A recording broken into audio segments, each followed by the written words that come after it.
Years of Protest, Days of Rage, the 1960s.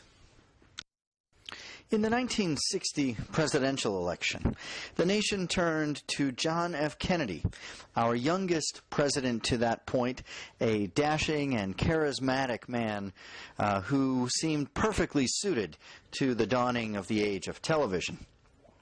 Despite his relative youth, Kennedy entered the presidency not an inexperienced man. He had been a war hero during World War II, and in fact was the author of a Pulitzer Prize-winning book about his wartime experience called Profiles in Courage. He was the son of Joseph P. Kennedy, a wealthy businessman and a former ambassador under FDR. Kennedy had highest ambitions for all of his sons, and John F. Kennedy, in the years after the war, became the object of most of Joseph's attention, really targeting him for a run at the presidency. Again, despite his youth, Kennedy had served 3 terms in the House and part of 2 in the Senate, so he did have considerable experience. Still, he was the youngest president elected up to that point. One of the downsides to Kennedy's campaign was that he was a Catholic. He was the first Catholic since Al Smith in 1928 to run for the presidency, and would, of course, be the first Catholic to be elected president. While that wouldn't seem much of a drawback in today's America, I don't think it would attract a terrific amount of attention. At that time, there was still some concern whether a Catholic could be truly devoted to America's cause first and foremost. The thought was that Catholics owe their ultimate allegiance to the Pope and his leadership. And again, I don't think that criticism would carry much weight today, but it was still a concern during this era, the era we're discussing, and it was one knock on Kennedy, along with his youth and, in the eyes of some, inexperience, although, as I've mentioned, he was certainly not new to the political game.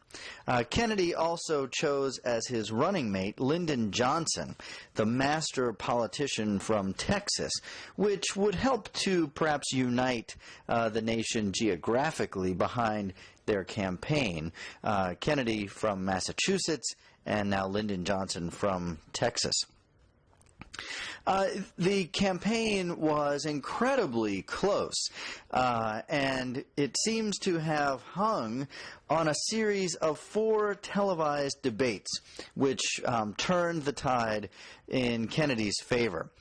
During those televised debates, especially the first one, which drew the greatest attention, Kennedy was witty and charismatic and very much on top of things. Nixon, by comparison, appeared somewhat uncomfortable, a little bit edgy, nervous, kind of sweaty. It's also been said that he was suffering from a bit of a cold at that point. And I believe I mentioned to you in the lecture on the 1950s and television that viewers of the debates who saw it on television leaned in favor of Kennedy, while those who listened on the radio thought that Nixon had prevailed. In a razor-close election, one of the closest in our nation's history, these televised debates may just have been the difference. The popular vote was 34.2 million to 34.1 million. You don't get much closer than that. And the vote in the Electoral College was 303 to 219, with Kennedy prevailing, and thus we enter this decade of the 1960s with the youngest man ever in the White House set to take office. In some ways, Kennedy's presidency represents a continuation of the 1950s. Ideologically, he held much in common with those who had come before him. Still an intense Cold Warrior, still maintaining for the most part the age of consensus, peace, and prosperity. It really is Kennedy's assassination in 1963 which marks a turning point, and many different studies when we refer to sort of a title of the 60s, really begin with Kennedy's assassination. That's a real turning point in our nation's history. At the same time, when Kennedy assumed the presidency, one of his campaign slogans or promises was a new frontier. He did mark a return to a Democratic presidency after the interlude of Eisenhower's presidency. And so we see a return to more government programs, more government spending. The new frontier referred to a broad struggle against tyranny, poverty, disease, and war. Kennedy was the perfect presidency for the age of television. Young and dashing and handsome himself. He also had a beautiful wife, Jacqueline Kennedy, and the couple exuded grace, elegance, and style, and appeared in many photographs and were seen on many television programs with their family. Perhaps due in part to this sort of romanticized view, the JFK White House came to be nicknamed Camelot. The nickname itself derived from John F. Kennedy's favorite musical, but at the same time, it calls to mind knights and damsels in distress and fair maidens and nobility and all of those sorts of things. So the nickname seems appropriate.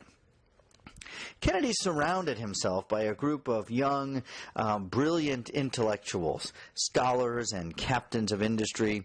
One of them was his younger brother, Robert Kennedy, whom he appointed Attorney General.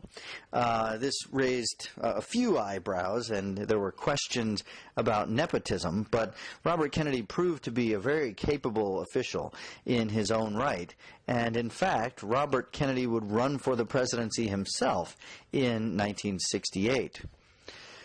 On the home front, Kennedy again hoped to achieve this new frontier.